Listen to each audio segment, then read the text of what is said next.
अगला क्वेश्चन देखिए यहाँ पे 10 नंबर, ये भी सेम क्वेश्चन 9 के तरह ही है, थोड़ा सा अंतर है। इसमें दिया है ना, यदि दो दी गई संख्याओं के बीच का अर्थमेटिक मीन a है और दो ज्योमेट्रिक मीन्स p और q रखे गए हों। थोड़ा सा उल्टा है ना उसका। चलिए, उसमें अर्थमेटिक मीन की जगह ज्योमेट्रिक मीन आ गया है बस, है ना, और ज्योमेट्रिक मीन की जगह अर्थमेटिक मीन, यही ना आ गया है। बाकी सब कुछ सेम ही है, इसको हमें साबित करना है।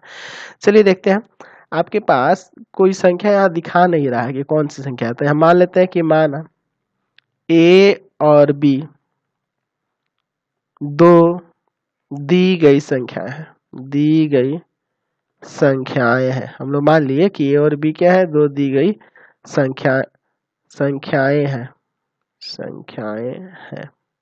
ठीक है, ए और बी दी गई संख्या है। चलिए, तो यहाँ कह रहा है कि दो दी गई संख्याओं के अर्थमेटिक मीन क्या है, ए है, यानी कि यहाँ आप लिख सकते हैं कि ए और बी ए पी में है, एपी में है।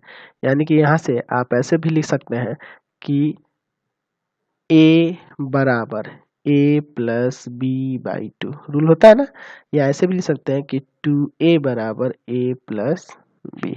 समझ गए। चलिए आगे देखते हैं। चलिए, आप चाहे तो यहाँ भी इसको समीकरण 1 मान सकते हैं। अब आगे क्या कर रहा है कि दो ज्योमेट्रिक मीन्स p और q रखे गए हैं a और b के बीच में ना, तो आपके पास हो जाएगा a p q और b किस में होगा, जीपी में है, जीपी में है। तो आपको पता ही है, यहाँ मान लेना होगा कि मान जीपी का सार्व अनुपात पिछले क्वेश्चन जैसा ही बन रहा है ना, सार अनुपात आर है। तो आर बराबर कैसे कैसे निकालते हैं, तो होता है बी बाई ए, होता है ना, बी बाई ए का पावर 1/n+1। तो दो ना रखे जा रहे हैं पी और क्यू, तो 2+1 यानी कि b बटा a का पावर 1/3। ठीक है, चलिए आगे देखते हैं। अच्छा, यह जो है दूसरा पद है इस जीपी का, तो यानी कि p बराबर में फॉर्मूला हो जाएगा ए आर, तो a और r की जगह ये रख देंगे b बटा a का पावर 1/3। इसको देखिए, a का पावर यहाँ 1 है, यहाँ b का पावर 1/3 और यहाँ a का पावर भी 1/3 है, तो ये भाग में तो पावर घटेगा ना, तो a का पावर 2/3 और b का पावर 1/3। समझ गए।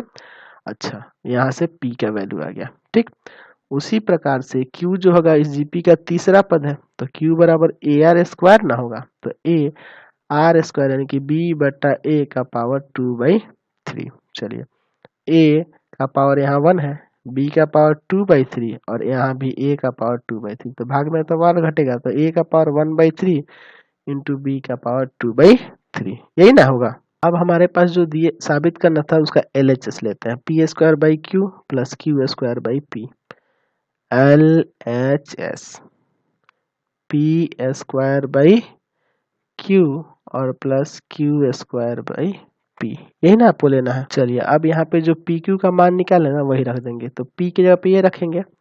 चलिए, a का पावर 2/3 इंटू b का पावर 1/3 का होल स्क्वायर। ठीक है, अच्छा बटा में q, तो q की जगह a का पावर 1/3 इंटू में b का पावर 2/3 प्लस q की जगह पे तो a का पावर 1/3 b का पावर 2/3 का होल स्क्वायर और बटा में p, तो p का वैल्यू ये है a का पावर 2/3 इंटू b का पावर 1/3। चलिए आगे इसको सॉल्व करते हैं। चलिए, तो यहाँ पे स्क्वायर करना है ना, तो a का पावर 4/3 b का पावर 2/3, a का पावर 1/3 b का पावर 2/3 प्लस a का पावर 2/3 b का पावर 4/3, यहाँ a का पावर 2/3 इंटू में b का पावर 1/3। चलिए, ये और ये कट जाएगा ना, यहाँ ये और ये कट जाएगा। देखिए, भाग में तो पावर घटता है, तो 4/3 में से 1/3 घटेगा तो a का पावर 3/3 हो जाएगा और यहाँ हो जाएगा b का पावर 3/3, तो ये तो कट जाएंगे ना एक बार में। ठीक है, ये भी कट जाएगा, यानी कि a प्लस बी। तो समीकरण 1 से ये आपका आ गया ना, समीकरण 1 से। देखिए, समीकरण 1 में क्या था आपका, तो a प्लस बी किसके बराबर था, 2a के, तो ये a प्लस बी आया तो किसके बराबर हो जाएगा, 2a के। तो ये आपका साबित हो गया। समझ में आया ये।